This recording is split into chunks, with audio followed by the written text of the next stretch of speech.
Welcome back to the B-Movie Bunker. Today we're looking at 1988's The Howling 4, The Original Nightmare, brought to us by John I never pronounced the name right.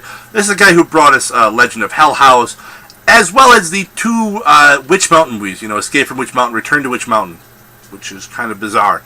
But hey, guy's got diverse talents. He apparently didn't use any of them making this movie, though. We have the story of an author who has a nervous breakdown, goes off into the country to recuperate. Of course, the town she goes to is fully populated by werewolves. Oh my god, who would have imagined that happening? This movie, first of all, I will say this movie is the closest to the original books that Gary Brandner wrote, as far as the Howling books go. But this is a prime example of how not to adapt a book to the big screen. The acting is absolutely terrible. One of the most bizarre werewolf transformation ever is where you melt into a puddle of goo and then reform into a werewolf.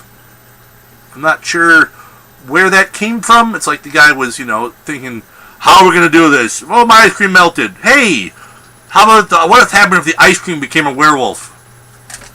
That's kind of how I feel like I don't understand where it came from. I know some people actually think it's a fucking cool, awesome scene. I'm like, what the fuck? What the hell is that? Why did you melt? This Incredible Melting Man is a completely different movie.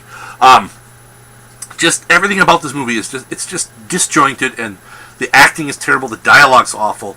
The effects are really, really bad.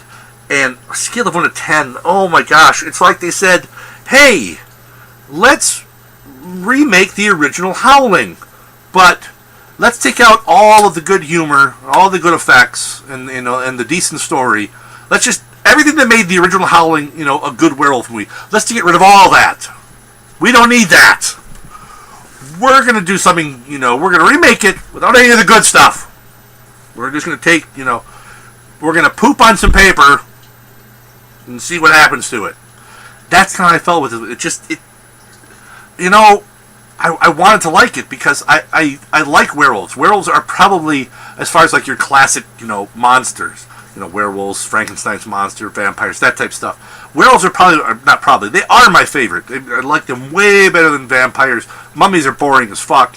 And Frankenstein's monster, while he's a good complex character, there's not a lot that's really been done with him that really goes beyond the original story. So, I wanted to like this, but it's such a mess.